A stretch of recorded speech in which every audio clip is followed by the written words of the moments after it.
one of the only journalists that I can come up with. Maybe you know of somebody else that I'm not thinking of, but to my knowledge, this is one of the only journalists that the U.S. is keeping in jail.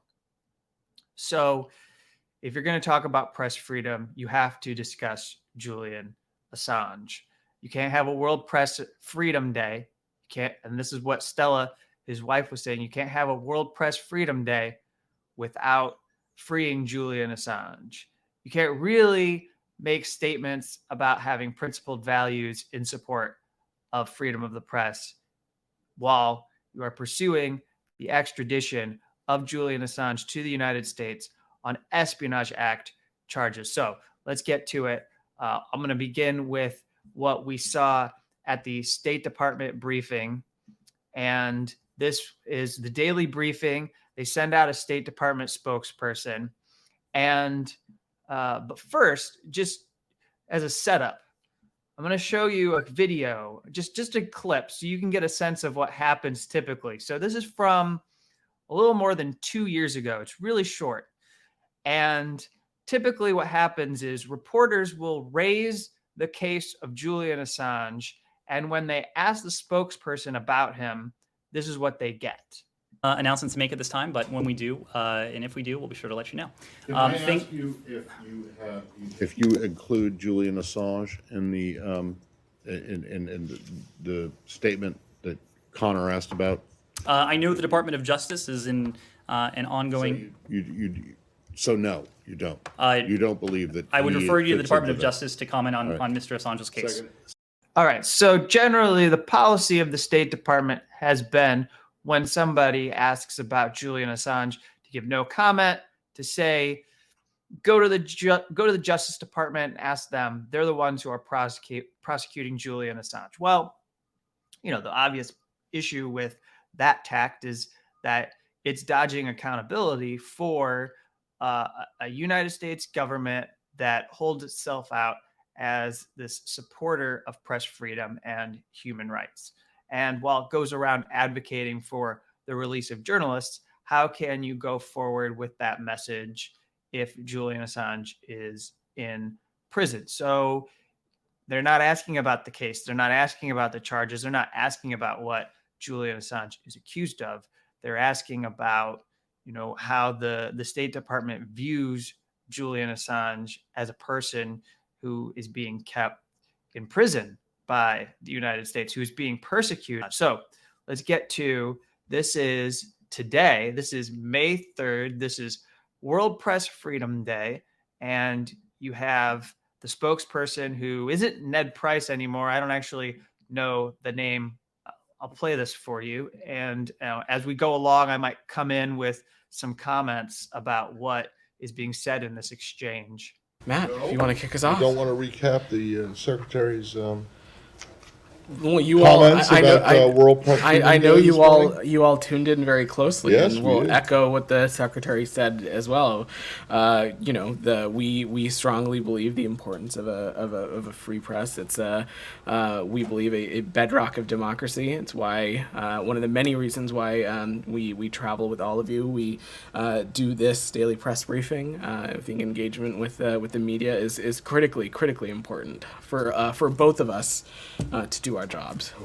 I'll just cut in there very briefly to say that the reason why the State Department spokesperson engages with journalists and bring them on trips is not because they have some high value mindset for supporting freedom of the press. It's because they need to be able to do that to reach out and share their propaganda, to push out the messaging of the State Department. Whatever is important for the State Department that day, they need to be able to push that into the press, put that in our newspapers, get that into the news reports of the day. Can I ask you, as was raised, perhaps a bit abruptly at the very beginning of his comments this morning, whether or not the State Department regards Julian Assange as a journalist who would be covered by the ideas embodied in World Press Freedom Day. Matt, I'm not asking for the DOJ point of view. I'm asking for what the State Department thinks. the State Department thinks that Mr. Assange has been charged with serious criminal conduct in the United States in connection with his alleged role in one of the largest compromises of classified information in our nation's history. His actions risked serious harm to U.S. national security, to the benefit of our adversaries. It put named human sources to grave and imminent risk and risk of serious physical harm and arbitrary detention. So it does not matter how we categorize any person, but this is we view this as something he's been charged with serious criminal conduct. Well, but it does matter, actually, and that's my question. Do you believe that he's a journalist or not? Matt, I'm just not going to offer a prescriptive assessment from here. Our view on Mr. Assange, our view on Mr. Assange is that he's been charged with serious criminal conduct in the United States. Charged with anything. Okay, so I just want to stop there because it's important to point out that this is a bit of a breakthrough for someone like Matthew Lee, who is with the Associated Press. There are others in the room. They've been trying for multiple years to get the State Department to budge.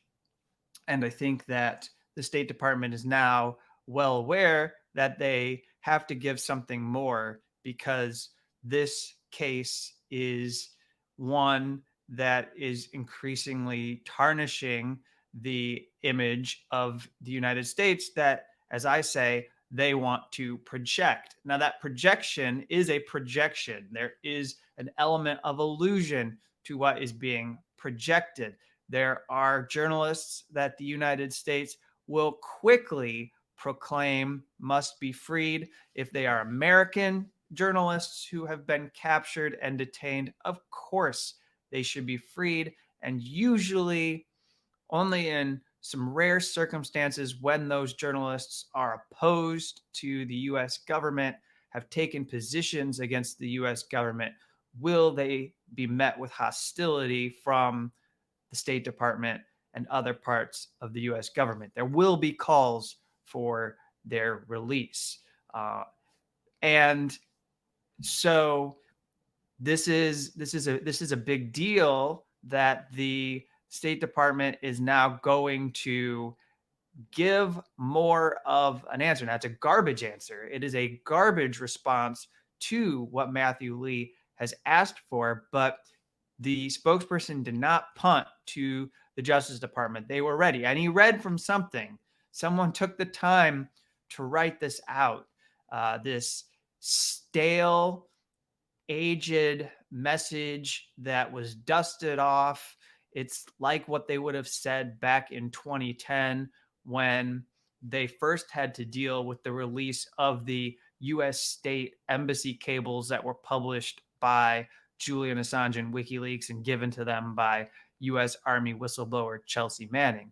Evan Gershkovich has been charged with a serious criminal offense in Russia, and you say that he's a journalist, and he is, obviously, and I just want to know whether or not you, the State Department, regardless of any charges that he faces, believe that he is a journalist or he is something else. Well, first I would say, Matt, that these two cases are very, very of course, different. They're completely different, but the United States doesn't go around arbitrarily detaining people, and the judicial oversight and checks and balances that we have in our system versus the Russian system are a little bit different.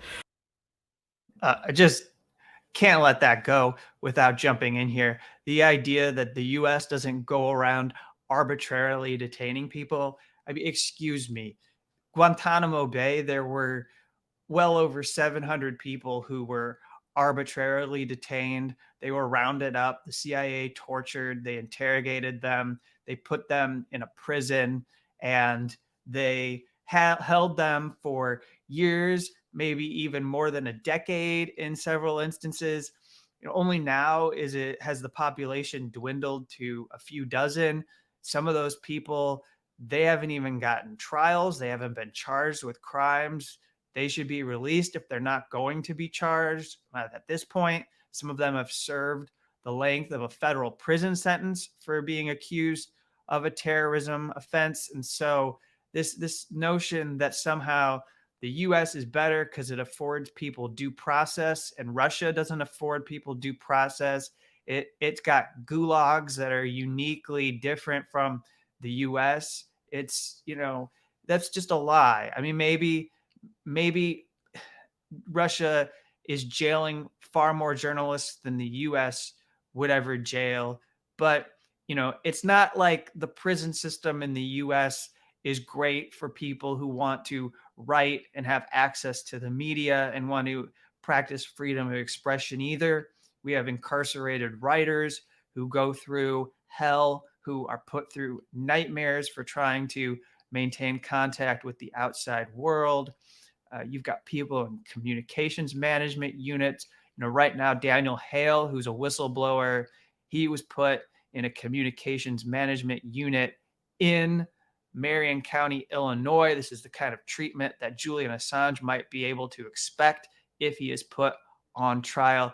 So arbitrary detention, violations of due process, suppressing people. You can say it all you want that you believe these are distinctly different, but Matthew Lee doesn't get to it. So I'll go ahead and say it and preempt him, and then you can hear the rest of this exchange. I don't think they're that different, not at least in the way that the officials of each country talks about them. So Russia said that Evan Gershkovich was collecting state secrets. And for the United States, they see Julian Assange as a kind of information broker, somebody who is going around trying to collect state secrets. It's not that different to me. And